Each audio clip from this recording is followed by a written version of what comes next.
സുബ്രഹ്മണ്യമ്മയുടെ കരച്ചിലല്ലേ കേക്കണേ? അതെ.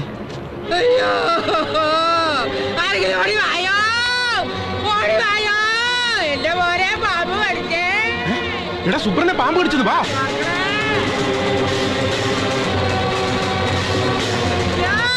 എന്റെ മോനെ പാമ്പ് കൊത്തിക്കൊണ്ട് പോയില്ല. കുളിക്കാൻ പോണു അമ്മയെന്ന് പറഞ്ഞു അമ്പലക്കുളത്തേക്ക് പോയതാണ് പോലെ. കാലിലെന്തോ കടിച്ചു അമ്മയെന്ന് പറഞ്ഞു. പാമ്പാണോ മോനെ ഞാൻ ചോദിക്കേണ്ട താമസം. കിടക്കണ കടുപ്പ് കണ്ട വെട്ടിയിട്ട വാഴ പോലെ. അയ്യോ എനിക്ക് ജീവിക്കണ്ടായേ. ഇങ്ങനെ കിടന്ന് കരയാതെ. എടാ നീ വണ്ടി എടുക്കണം, നമുക്ക് ഹോസ്പിറ്റലിൽ കൊണ്ടുപോകാം. എന്റെ വണ്ടി എടുത്ത വാടക കിട്ടൂല, നമുക്ക് വേറെ വണ്ടി വിളിക്കാം. നിങ്ങൾ പ്രഭേട്ടനെ വിളിക്കുക. ഏത് പൊടിവിഷം പ്രഭാകരനെ ഇറക്കും? ശരിയാ, നമുക്ക് പ്രഭേട്ടനെ വിളിക്കാം. നീ ഓട്ടോ എടുക്കും. കാര്യം ചെയ്ത് സൈക്കിൾ എടുത്തോണ്ട് പോയി, ഞാൻ വേറെ വണ്ടി നോക്കാം. ഓ ഓശാരം നിനക്ക് അറിഞ്ഞിട്ട പേരാണ്, യാതൊരു സംശയമില്ല. നിങ്ങൾ ആ വഴി തള്ളേ, നിങ്ങൾ ഇങ്ങനെ കിടന്ന് വിളിച്ചു കൂവാതെ. ഒരു പാമ്പല്ലേ കൊത്തിയത്, വേറെ കുഴപ്പമൊന്നും വരില്ല. ആള് ജാവേ ഉള്ളൂ.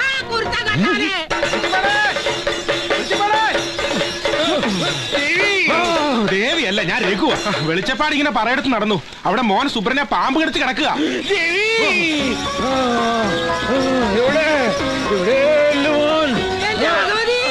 നമ്മുടെ മോൻ കിടക്കണ കിടപ്പ് കണ്ട. ഇത്താഴത്തെ ശമ്പളം വാങ്ങുമ്പോ അച്ഛനൊരു പട്ടി വാങ്ങി തരാന്ന് പറഞ്ഞു പോയതല്ലേ. കുളിക്കാൻ പോയി എന്റെ കുട്ടിക്ക് പറ്റിയ ഭഗവതി വിളിച്ചപ്പെട്ട് നിൽക്കുകയാണ്. ശുദ്ധമാക്കരുത്. ഇങ്ങനെ ഒരു കോപം കോപർത്തിയാണല്ലോ എനിക്ക് ഭർത്താവായി കിട്ടിയത് ഭഗവതി. വെളിച്ചപ്പാടെ തുള്ളുമ്പോ ശ്രദ്ധിച്ചു തുള്ളനെ, ഇല്ലെങ്കിൽ അണ്ടർവെയർ ഊരി പോകും. ഞാനത് ഇട്ടിട്ടില്ല.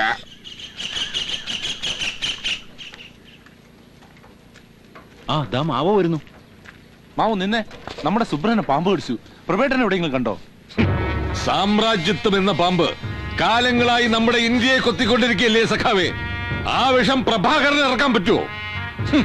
അല്ല മാഷേ, ഈ പ്രഭാകരന് ശരിക്കും വിഷമിറക്കാൻ അറിയോ? അതോ അവൻ അറിഞ്ഞുകൂടാത്ത എന്താന്ന് ചോദിക്കേ? വിഷചികിത്സ, ലാടവൈദ്യം, ദേഹെണ്ണം, ബാധ ഒഴിപ്പിക്കില്ല, അങ്ങനെ സകലമാന തരികയുണ്ട്. അതെ, Jack of all, master of nothing.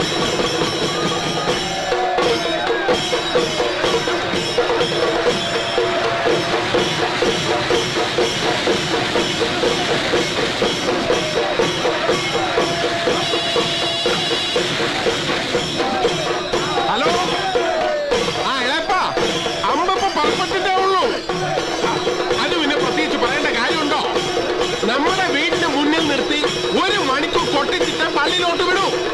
കാശ് മുടക്കിയത് നമ്മളല്ലേ? ഇതിൽ മിക്കവാറും പ്രവേട്ടം കാണും. എങ്ങനെ തപ്പിയെടുക്കാനാണ്? ചാണ്ടി, പ്രവേട്ടനെ കണ്ടോ? സുപ്രനെ പാമ്പ് കടിച്ചു. സാരമില്ല, പൊക്കിളിന് താഴെ 10 ഇഞ്ചക്ഷൻ എടുത്താൽ മതി. അതിന് പട്ടിയല്ല, പാമ്പാ കടിച്ചത്. നിന്നെ പെരുന്നാൾ കൊളാക്കാതെ കൊട്ടി തീർത്തിട്ട് പോടാ. തീർത്തിട്ട് പോടാ. മുഴുവൻ കാശ് ഞാൻ മുൻകൂറായി തന്നെ അല്ലേടാ.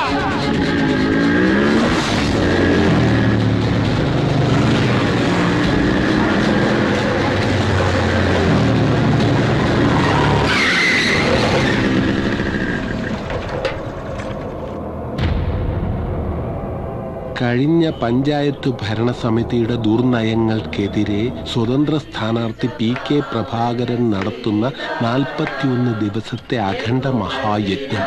ദിവസം 1 മണിക്കൂർ വീതം.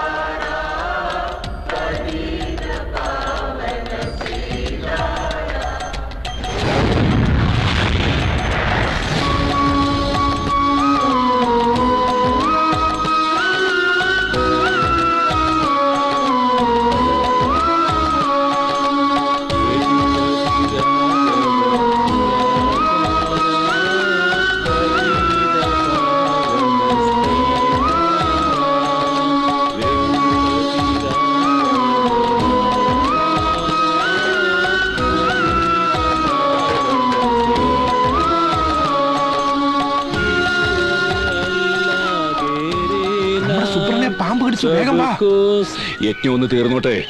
തീർന്നോട്ടെ, പക്ഷെ അപ്പോഴേക്കും അവന്റെ യജ്ഞം തീരും. ഉറപ്പാണോ? ഉറപ്പാ. കിടക്കണ കിടപ്പ് കണ്ട അറിയാം, രാജവമ്പാലെ കടിച്ചേക്കണത്. പാമ്പ് ഏതാണെന്നൊക്കെ ഞാൻ നിശ്ചയിച്ചോളാം. നീ പോയി ആദ്യം മൈക്ക് എടുത്തോണ്ട് വാ. ഈശ്വര അല്ലാ തേരേ നാം സബ്കോ. ബഹുമാനപ്പെട്ട നാട്ടുകാരെ, പ്രിയമുള്ള വോട്ടർമാരെ, സുബ്രഹ്മണ്യനെ പാമ്പ് എന്ന വിഷജന്തു കടിച്ചത് മൂലം വിഷമിറക്കാനുള്ളത് കൊണ്ട് ഇന്നത്തെ അഖണ്ഡ മഹായജ്ഞം 15 മിനിറ്റ് മുമ്പേ നിർത്തുകയാണ്. ആരും ദുഃഖിക്കരുത്. പകരം നാളെ 15 മിനിറ്റ് കൂടുതൽ നിൽക്കുന്നതായിരിക്കും.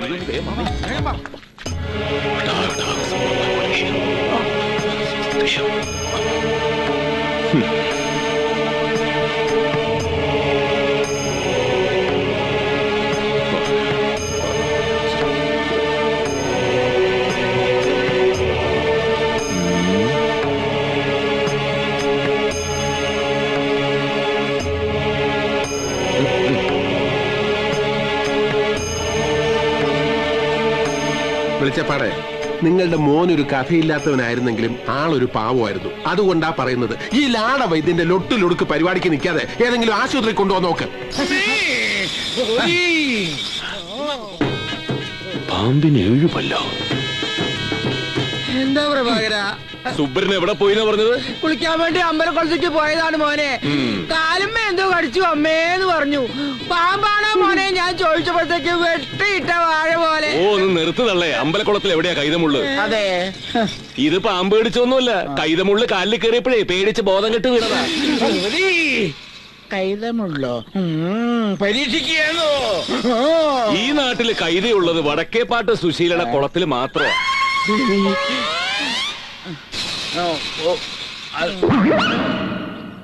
ഈ നട്ടുച്ച നേരത്ത് വടക്കേപ്പാട്ട് സുശീലയുടെ കുളത്തിൽ തന്നെ കുളിക്കണം ഇവനെന്താ തോന്നാൻ കാരണം? നാരായണേട്ടത്തിയേ, ചെക്കന് വേഗം ഒരു പെണ്ണു നോക്ക്, അല്ലെങ്കിൽ കൈതമുള്ളി ഇതേപോലെ ഇനിയും കൊത്തും. ഇങ്ങനെ തുള്ളിയിട്ടൊന്നും കാര്യമില്ല ചേട്ടത്തി. മോന്റെ കമ്പനി അച്ഛന്റെ സ്റ്റെപ്പിനിയാ.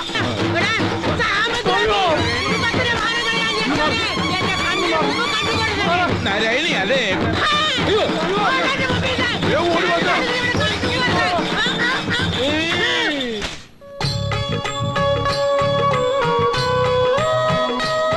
കറകളഞ്ഞ ഗാന്ധിയനായ എന്റെ അഭിവന്ദ്യ പിതാവേ, കടുത്ത തീവ്രവാദിയായ എന്റെ ജ്യേഷ്ഠ പിതാവേ, കല്ലും മുള്ളും നിറഞ്ഞ ദുർഘടമായ എന്റെ സമരപാതയിൽ ഇടവും വലവും നിന്ന് കാത്തുകൊള്ളണേ.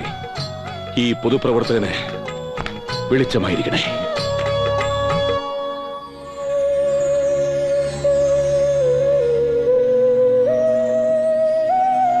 ഭാരത് മാതാ കി ജയ്. രഘുപതി രാഘവ രാജാ.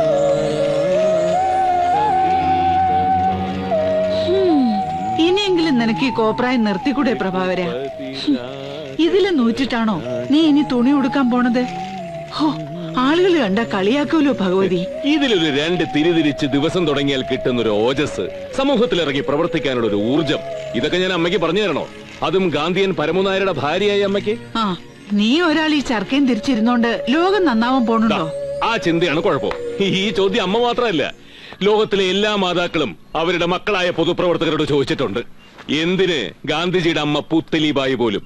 അത് കേട്ട് മഹാത്മാവ് ഒരു വക്കീലായിട്ട് അടങ്ങി ഒതുങ്ങി കഴിഞ്ഞിരുന്നെങ്കിൽ ഇന്ന് ഇന്ത്യക്ക് സ്വാതന്ത്ര്യം കിട്ടുമായിരുന്നോ? അല്ല, അതിപ്പോ കിട്ടുമായിരുന്നോ ഇല്ലയോന്ന് പറ. ഇല്ല. എങ്കിൽ ചായ തന്നോളൂ. ആട്ടുംപാൽ ഒഴിച്ചാണല്ലോ അല്ലേ? അല്ല, പിന്നെ കറക്കാരായ ആടുകളെ നീ കൊണ്ടൊന്ന് നിരത്തി നിർത്തിയിരിക്കല്ലേ? തെക്കേലെ പൈ പറ്റൂ. ഇന്ന് മുതൽ അവിടുന്ന് പാല്. അയ്യോ, പശുമ്പാലോ? ആ അമ്മേ, പശു ഗോമാതാവാണ്. ഗോമാതാവിന്റെ പാൽ അതിന്റെ കുഞ്ഞുങ്ങൾക്കുള്ളതല്ലേ? ആ, അപ്പൊ ആടുമാതാവിന്റെ പാല് അതിന്റെ കുഞ്ഞുങ്ങൾക്കുള്ളതല്ല. എന്നാലും ഇന്ത്യൻ സംസ്കാരം അറിയുന്ന ഒരാളെന്നുള്ള നിലയ്ക്ക്. ആ, എങ്കിൽ കട്ടൻ ചായ കുടിക്കണം. അല്ല, രാവിലെ ഈ നേരത്തിറങ്ങിയ നീ വന്നു കയറുന്നത് പാതിരയ്ക്ക. ഊണും ഉറക്കവും ഇല്ലാതെ എന്ത് കാര്യത്തിനാ പ്രഭ ഇങ്ങനെ? ഞാനെന്താ സർക്കാർ ഉടമസ്ഥനാ? ഒരു രാഷ്ട്ര നിർമ്മാണ പ്രക്രിയയുടെ ഭാഗമാവുമ്പോ നമുക്കങ്ങനെ നേരവും കാലമൊക്കെ നോക്കി പ്രവർത്തിക്കാൻ പറ്റുമോ? പക്ഷെ രാഷ്ട്ര നിർമ്മാണം കഴിഞ്ഞ് തിരിച്ചു വരുമ്പോ കയറി കിടക്കാൻ സ്വന്തമായിട്ടൊരു കൂര വേണ്ട പ്രഭേ? എത്ര നാളാച്ചിട്ട് ഇങ്ങനെ വല്ലവരുടെ വീട്ടില്? വല്ലവരുടെയും വീടോ? എന്റെ അമ്മയുടെ സ്വന്തം അനിയന്റെ, അതായത് എന്റെ ചെറിയമ്മാവിന്റെ വീട്. അതെങ്ങനെ വല്ലവന്റെ വീടാവുന്നത്? നമുക്കും വല്യമ്മാവനും കൂടി ഈ വീടെടുത്തോളാൻ ചെറിയമ്മാവൻ തന്നെയല്ലേ പറഞ്ഞിട്ടുള്ളത്? പറച്ചിലൊക്കെ ശരി തന്നെയാ. എന്നല്ലേ എപ്പോഴെങ്കിലും അവർക്ക് ബോംബെയിലെ താമസം മാറ്റി നാട്ടിലേക്ക് പോരണമെന്ന് തോന്നിയ? നമ്മൾ എല്ലാരും കൂടി ഒരുമിച്ച് ഇവിടെ താമസിക്കുന്നു. അമ്മയൊന്ന് സമാധാനായിട്ടിരിക്കുന്നു.